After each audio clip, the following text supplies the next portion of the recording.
Bismillahirrahmanirrahim. Assalamualaikum warahmatullahi wabarakatuh. Perkenalkan, nama saya Selviani. Di video kali ini kita akan membahas tentang pemeliharaan dan pemanfaatan sumber daya alam, yang dimana materi ini merupakan materi sekolah dasar di mata pelajaran IPAS. Apakah adik-adik sudah tahu apa yang dimaksud dengan sumber daya alam?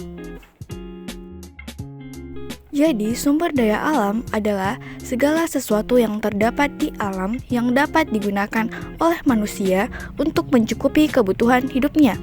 Berdasarkan kelestariannya, sumber daya alam dapat digolongkan menjadi dua macam. Ada sumber daya alam yang dapat diperbarui dan sumber daya alam yang tidak dapat diperbarui. Nah, yang pertama, sumber daya alam yang dapat diperbarui. Sumber daya alam yang dapat diperbarui adalah sumber daya alam yang dapat dibentuk kembali oleh alam dalam waktu yang relatif singkat. Hal ini disebabkan jenis sumber daya alam tersebut mempunyai kemampuan berkembang biak atau mengalami daur ulang. Contohnya air, hewan, dan tumbuhan. Selanjutnya yaitu sumber daya alam yang tidak dapat diperbarui. Sumber daya alam yang tidak dapat diperbarui adalah sumber daya alam yang tidak dapat dibentuk kembali oleh alam dalam waktu yang relatif singkat.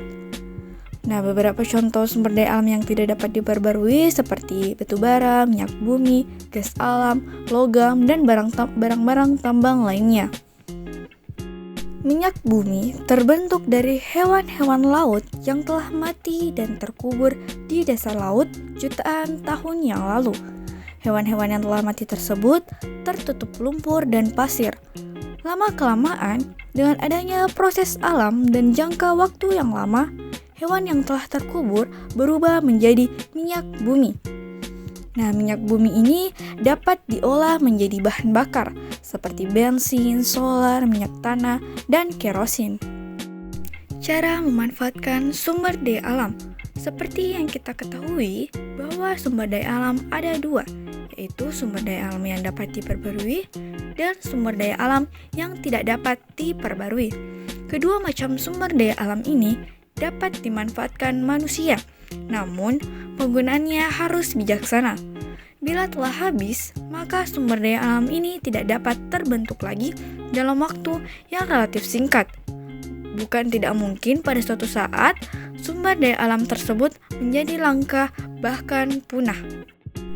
Yang pertama yaitu pemanfaatan tumbuhan. Banyak manfaat yang dapat diperoleh manusia dari tumbuhan, seperti makanan, pakaian, peralatan rumah tangga, dan juga obat-obatan. Tumbuhan sebagai sumber daya alam nabati dapat dibedakan menjadi tiga, yaitu tumbuhan pangan, tumbuhan perdagangan, dan tumbuhan hasil hutan. Yang kedua yaitu pemanfaatan hewan. Hewan termasuk salah satu contoh sumber daya alam yang dapat diperbarui. Dengan kemampuannya berkembang biak, hewan dapat menghasilkan keturunan baru dalam waktu yang tidak terlalu lama. Yang terakhir yaitu pemanfaatan air. Air merupakan sumber daya alam yang paling banyak tersedia di alam.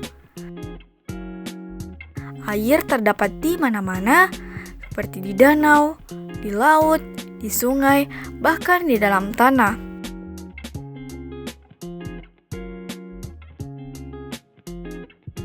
Apa sih manfaat air bagi manusia? Nah, air bermanfaat bagi manusia selain untuk memenuhi kebutuhan sehari-hari. Air juga bisa digunakan untuk perikanan, pertanian, objek wisata, hingga dapat berfungsi sebagai pembangkit tenaga listrik.